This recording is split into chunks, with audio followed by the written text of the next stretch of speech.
Welcome to the J. Scott Outdoors podcast. Today we have another fellow Coues deer nut, Justin Birch. Justin, how you doing? Oh, I'm good, Jay. How are you? Good. Why don't you tell me and the listeners a little bit about yourself? I guess first and foremost, where do you live and where did you grow up? I'm born and raised in Tucson. I'm still here. I'm working with my family construction business right now.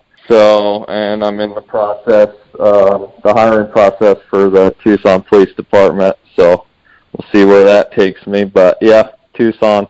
Fantastic. What type of construction is your family business? What do you guys do?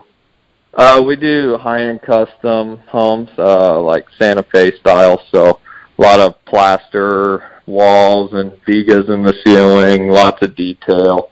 My dad's been in business for going on like 26, 27 years now down here in Tucson. So nice. With the downturn in the economy 8 or so years ago, has business in the last couple of years really picked back up? It's kind of starting to, since we're in that high-end market. It's still kind of slow down here because It seems like the 300 to 500,000 range is booming right now. But I mean, up in that $1 million mark, we're still kind of hanging in there. We're doing a lot of big remodels and that kind of stuff right now, but we got a couple that are going into contracts soon, so that'll be good. Good. So you've been able to learn from your dad. I'm sure you've learned a lot from him over the years within the building aspect of, putting custom homes together. Oh, yeah, big time. Yeah, I work with his framer right now, so I'm doing framing. So, I mean, there's pros and cons. I like it, but my body doesn't. I've had a few little back problems here and there, but it's all fun, and I enjoy it while I'm young. Yeah, for sure. Justin, we're getting just a little bit of digitized. Do you have good phone service where you're at? Yeah, sure. I can go outside and see if that's any better. Let's see. Yeah, why don't we try that? Yeah, how's that? Is that better? Yeah, it sounds pretty good. Are you on speaker? No. No. Okay. All right. So you grew up in Tucson. When did your love of Coues deer hunting set in? Oh, it set in probably about the time I could start walking. I mean, my dad always had me out with him, and he's always hunted Coues deer his whole life, so I didn't really get to see the mule deer side of it until I kind of started going out on my own. I've only killed one mule deer personally, but yeah, my dad really got my blood flowing on the Coues deer, and I've just been focused on that ever since. Gotcha. So growing up there in Tucson, being a young guy, being able to go and travel around to the different units, do you have a handful of units that you hunt and like, or do you have one specific unit, or how do you, with so much access to good country around Tucson, how do you, if you had to pick a handful of units, or do you just stick with a couple? I hunt a lot of the units down here, but I've got like my top 3 that I really stick to, that I can pretty much go into and consistently find good deer to chase around. But all the units down here are amazing, and if you put enough time and energy into it, you can pretty much find a good shooter buck in any unit down here. What would you say, if you just had to say overall, is the best unit down there? Do you think 33 is the best unit in southern Arizona? That's a tough one. I hunt 33 a lot, but I've kind of noticed, like, with the number of tags in 33, it's really starting to take a hit and get pressured really hard. And also the amount of lions in there are just getting ridiculous too. So, the deer are getting it from both ends. So, 33 has some great bucks, but they're also getting harder to find. Yeah, I remember years ago I used to like to go down to 34A and the Santa Ritas, and just some of the most beautiful country down there just south of Tucson. From Mount Fagan to Rosemont Junction to, Madera Canyon, Elephant Head. I mean, the 34A is an incredible unit too. What I used to see is, tons and tons of pressure as well, but it seemed like you could always find a decent buck and in that unit. And I mean, then you go to 36C and, you can always find something decent around there.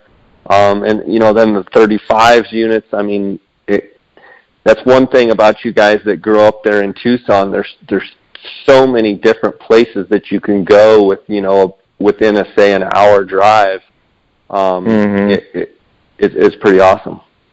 Oh yeah, big time. I mean, all those units you just named are awesome units. So, and that's speaking on the whole pressure topic. That's why I personally love bow hunting so much, because the amount of pressure just goes down dramatically, and you can have big amounts of country all to yourself and not see another soul in there.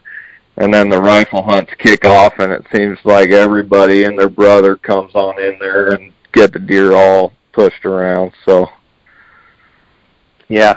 So your preference is archery hunting.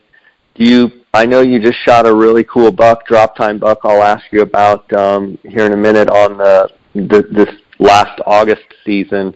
But do you prefer the December or the January? Do you prefer that over the August, or tell me about that? If I had to pick, I would pick August. There's something about the velvet bucks that I just love.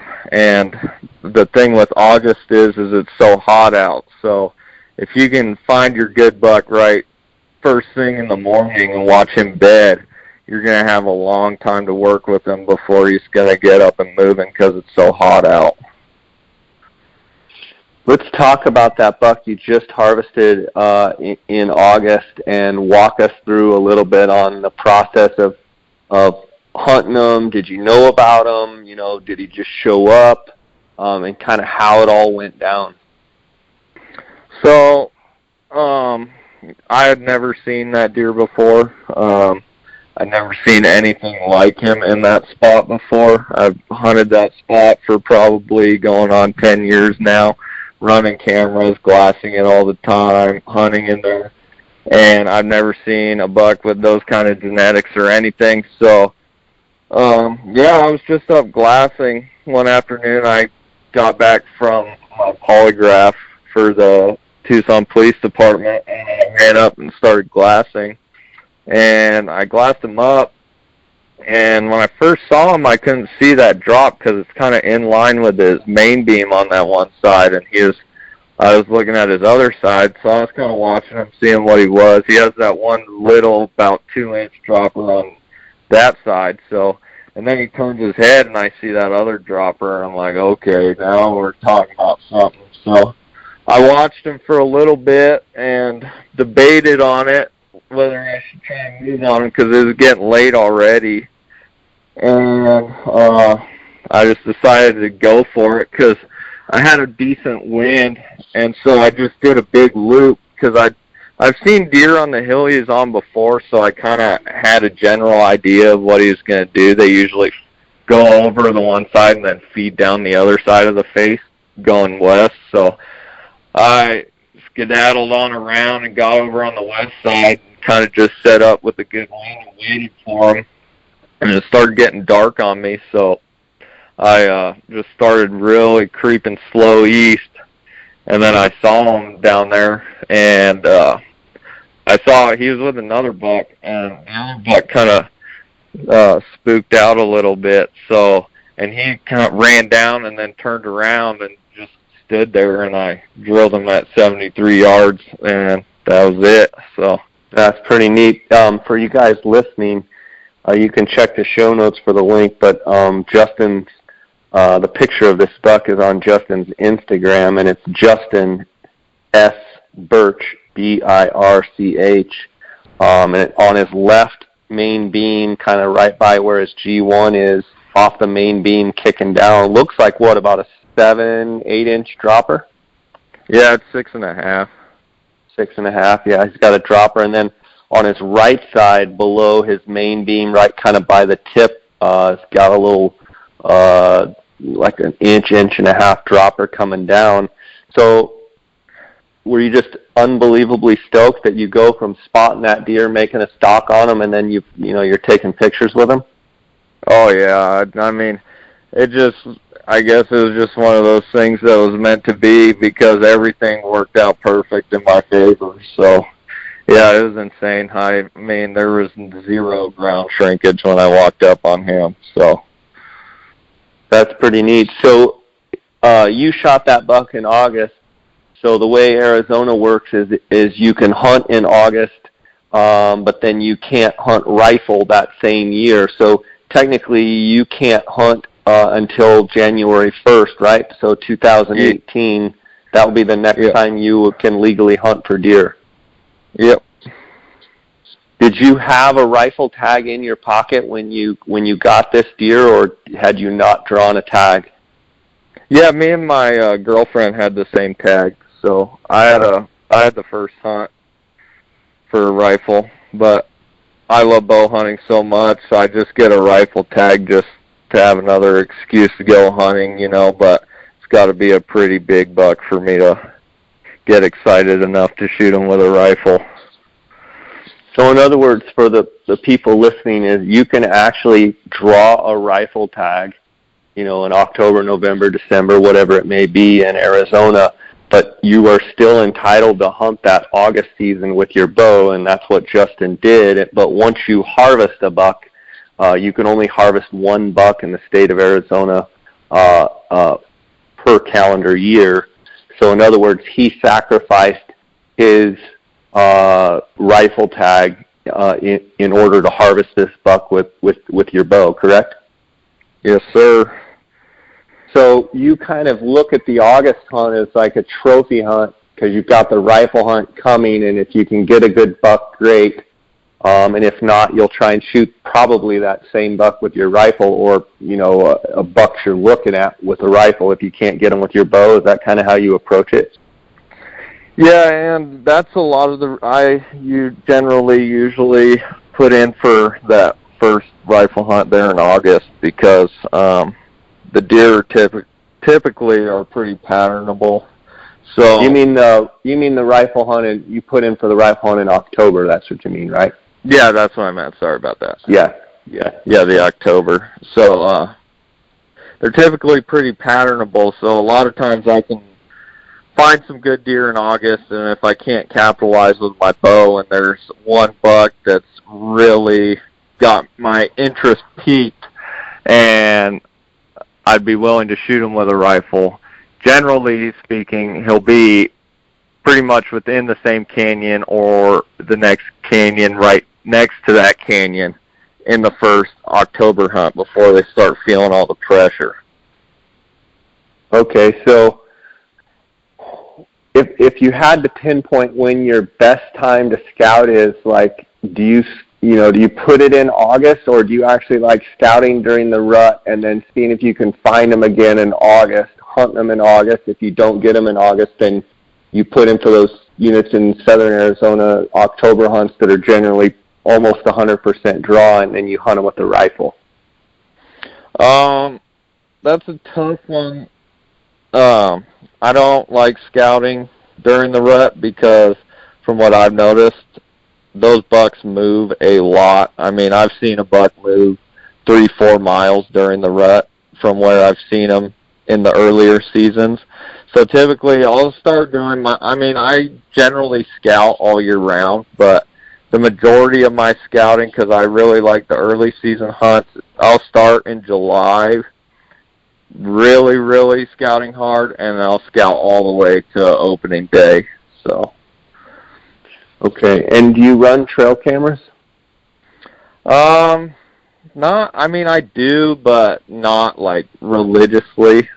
I prefer to do all my scouting with my eyes personally. I just find it more effective for the way I hunt. But if I like have a spot that I hunt like a lot, then I'll put a couple cameras in there and see if I can get pictures of any of the bucks I'm hunting. But generally speaking, all my scouting's done just by glassing and that type of stuff. Okay, let's talk about glassing and scouting in the summer. If you had to choose morning or evenings, which one would you say is most effective to finding bucks? That's a tough one too, but if I had to choose, I'd probably say I'm more productive in the mornings, I think, just because it seems like the deer move a little bit more like first thing in the morning during the summer, right before it gets hot. So they'll be cruising looking for a nice shady tree that'll stay shaded for a lot of the day so they don't have to get up and move again, because they'll get up and move around just to stay in the shade just based on how hot it is, you know. So I'd have to say mornings on that one. What type of country is your favorite type of country to glass in August looking for bucks, as far as terrain, elevation, you know, types of vegetation? Like, what is your favorite? I wouldn't say I really have a favorite, but lately I've been finding a lot of my big bucks down low, like in the flats type of country, like down low desert, that kind of stuff. It seems like a lot of the Coues are really making a push down lower.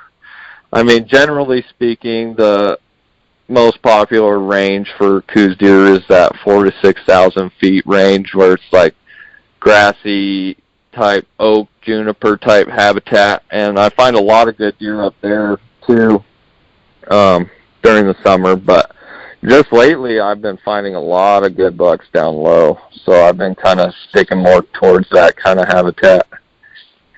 Don't you think looking down low, it's a lot harder, you know, for listeners out there that maybe are just getting into it? Would you agree that finding deer in the low country is more of a challenge?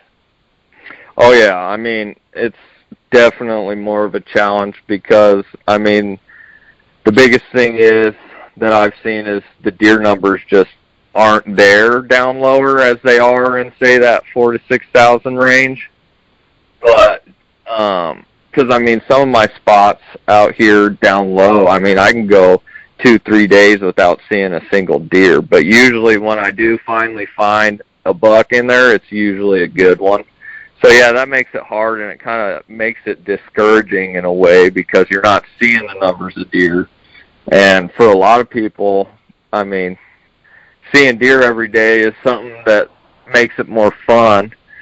So, I mean, it kind of takes a special type of person to be looking in those kinds of places where there are just not many deer in there. You know what I mean? For sure. So a strategy that you use in looking in the low country, I mean, do you just take any vantage point that you can get and just try and glass as much as you can, knowing that you'll go a few days and not see a deer, but you just know that when you do find a buck, it's probably a good one? Or do you specifically, like, pick out big tone knob points or something where you can really look out in those flats? I mean, or do you just take any little rise that you can get? I'm pretty much taking any little rise I can get. I mean, I've got a couple little hills that I usually do pretty good on, so I kind of stick to those. But pretty much with the flats type deal, it's all about covering country. So, I mean, I'm glassing with 15s, and then I've got a 60 power spotting scope too. So, I mean, I'm looking a long ways. Makes sense. You talked about deer. You don't like to scout much in the rut, and I gather that the deer you're saying move 3 or 4 miles, and some people probably hear that and think, well, that's not very far. In Coues deer country terms, 3 or 4 miles is a long way. Would you agree? It's not like you're up hunting elk and it's 3 or 4 miles. I mean, you can get up on knobs and look 3 or 4 miles in elk country. Coues deer typically stay in pretty tight home ranges, but when you're talking they move 4 miles over to rut, a lot like elk in that the fact that they, elk move it, 15, 20 miles to go rut. Like you're dealing probably with totally different bucks than are normally there 11 months out of the year. Yeah, exactly. I mean, 3 to 4 miles out here, that's some rough stuff. Because, I mean, some of these canyons out here are so deep that, I mean, even just getting across one canyon is a half-a-day deal. Yeah, tell me about the hunt. You got your girlfriend into hunting, and this was her first deer hunt, correct? Yeah. Tell me kind of your thoughts going into that and kind of how that played out. Yeah, I wasn't really sure what to expect with it. I kind of just went into it with an open mind, and if she liked it, she liked it. If she didn't, hey, that's okay too. It's not something I'm gonna push on her if she doesn't like it. You know what I mean? But with that said, she blew all my expectations out of the water. I mean, she hunted harder than most guys I know. I mean, I hiked her around everywhere. A lot of my usual spots got hammered with pressure. I mean, there's people everywhere, so we resorted to hunting down lower, and I weren't, because we started out in that 4,000 to 6,000 foot range because I wanted her to see like the numbers of deer and be seeing deer all day, that type of deal to keep her interested. But there were so many people up in that range. I told her, I was like, well, we should probably go down lower. We'll see less people, but we're also going to see less deer. So we went over pretty close to where I shot that drop time buck, because I was thinking that that deer he was running with might still be in there. We went over there Sunday afternoon, and I ended up glassing up 3 lions and 0 deer, so that kind of put a damper on. That's always discouraging mentally, isn't it? Oh, yeah, big time. Trying to get away from the humans, and you end up running into the real hunters, so.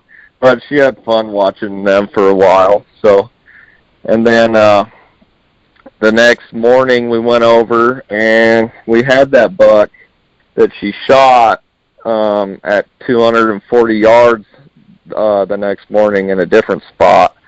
And she's getting all set up in the gun. She had just clicked the safety off, and the sun peeked over the ridge and blinded the scope out. And I think something shined, either the glass on my binos or the barrel or something on the gun, because he caught something that he didn't like, and he boogied up over the hill. So, and then that evening we went back in there, and she ended up getting food poisoning. So she started throwing up when we were trying to glass. So that evening hunt ended real quick.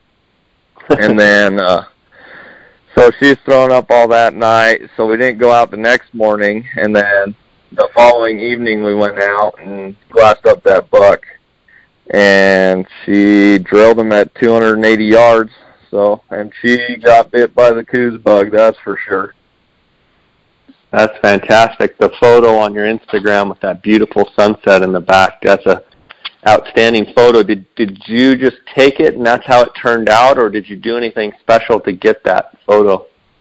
Oh, no, that's not edited at all. There's a little thunderstorm type deal that rolled through Tucson that night, so the clouds were just right, and we got up to that deer just at the right time. Pulled out my camera real quick and just started snapping pictures before it was too late. That's awesome. So is she just fired up about Coues deer now? Oh, yeah. I mean, I don't think she'll, well, you never know. I'm just kind of assuming, but, I mean, I don't think she'll ever get to the type where she wants to go bow hunting all August, December, January type deal, but she said it's definitely something she'd enjoy doing at least once a year, which, I mean, it's cool. It's good time spent with each other, so. Yeah, for sure.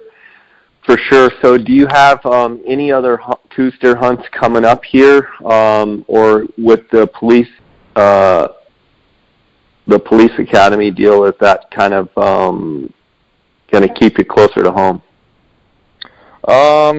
I mean, I've got buddies that have tags in the next 3 rifle hunts, so I'm gonna help them out as much as I can. But like I said, I'm not making any commitments to like any like week-long type deals. But if I can help out on the weekends, that'll work. So I'll be down by the border next weekend on my buddy Weston's Coues deer hunt. So we'll see how that one turns out. Those border units down there, have you, with everything going on with the illegal immigration and all of that stuff, have you actually noticed an increase or decrease in the amount of, traffic and illegal traffic and what have you, or is it actually, what is it, increasing or decreasing? Well, I've got one of my good buddies. He works for Border Patrol over by 3 Points, and when he first started, they were catching upwards of like 200 plus illegals a day. And he just told me recently that it's dropping. And I mean, he's saying they're lucky if they get one group of 10 to 15 in a 24-hour period now. So there's definitely a decrease, and I don't know if it's a type of deal where it's just moving out of his sector, moving to another part of the state, and then in a year, whenever, it'll be back over to his sector. I don't know, but I mean, even out hunting, I've definitely seen a decrease, so which is good. I mean, it's not fun sitting on a hill and having a group of 15 illegals walk up on you. You know what I mean? Yeah, for sure. It definitely keeps you on your toes, doesn't it? Oh yeah, big time. I noticed in a lot of these photos on your Instagram page, you're wearing Coues gear. They're obviously a sponsor of this podcast. I'm kind of catching you off guard here, I'm sure, but what's your thoughts on Coues gear? Oh, I love it. I've never used anything better, I don't think, in my opinion. I mean, I've got the whole deal from their base layers all the way through their rain gear, pack, vinyl harness, that type of deal. So it almost looks like in this velvet picture, it looks like you got the Tiburon pants on as well. Oh yeah, I love those. Are incredible in warm weather, aren't they? Yeah. Oh yeah, they're awesome. I'm happy to have Coues as a sponsor, and darn, I've been wearing Coues since 2010, and Jason, his quest for innovation and just trying to get better and better and make better product, he's just constantly trying to push the envelope, and I think that's why they set themselves apart, Yeah, I mean, it's unbelievable stuff. It's definitely the most comfortable hunting apparel I've ever worn, hands down. Yeah. So with shooting a buck in August, are you going to get after it pretty hard January 1st? Is that kind of your goal, or what's kind of your plan moving forward? Oh yeah, I'll get going here. Well, Game of Fish just started charging cards today for the spring hunt, so I saw a charge on there, which I'm assuming is a pig tag. So I like doing the combo javelina deer thing, and I do that down south. I've got a good spot for javelina. I usually go out and shoot one on New Year's, which makes it nice, but yeah, I'm going to get after it hard here come the first of the year. Well, I'll get after it hard before that, trying to find a good buck. So when do you notice the Coues deer, in January? If you had to pick a 7-day window, when would you say is, just in general down there in those southern Arizona units, the 7 to 10 day window when the rutting behavior is just, when they're just running around like crazy? What, year in and year out, what would you guess? That's kind of a tough one because I've seen quite a bit of it. To me, kind of depends on the weather. I mean, it seems like they really like it to get real cold and that type of deal, but usually when I see the best time for the ruts, usually about the 3rd week of January is when I get the best action. Yeah, so kind of that 18th, 19th through like the 24th, 25th, 26th, somewhere in there. Oh yeah, definitely. Yeah. Do your tactics change when you're hunting, say, in August compared to when you're hunting in January when they're full-blown rut? Is there anything that you do differently? I mean, not really. I mean, pretty much the main part of my game is just glassing and stalking. That's how I do it. That's how I've always done it. The thing that changes for me, I'd say, between August and January would be you don't have as much time to get on them once they bed in January as you do in August, because you don't know when all of a sudden they're going to get all riled up and go jump out of their bed and chase a doe over the hill, you know what I mean? So that kind of makes it tough. So, I mean, I kind of try in January, I'll try and move a little quicker to get on them. I'm not as quiet and, like, moving slow, that type of deal. And also, if they are rutting, generally they stay in the same little area when they're chasing their does. So if I glass up a buck rutting, I'll try and get on down there while he's still rutting, too, and kind of just try and get in that area and see if I can kind of cut him off or that type of deal when he's chasing his doe around. But just pretty much to answer your question is the amount of time you have to work with changes dramatically between August and January. Yeah, I agree, and they seem to let their guard down when they're chasing those does. I mean, it's crazy how they can be so wary and so crafty, and there's about a 10-day window where they just kind of throw caution to the wind and get, I don't want to say they get stupid, because they never get stupid, but they do some stupid things. I guess we all do, chasing the opposite sex around. Oh, yeah, that's for sure.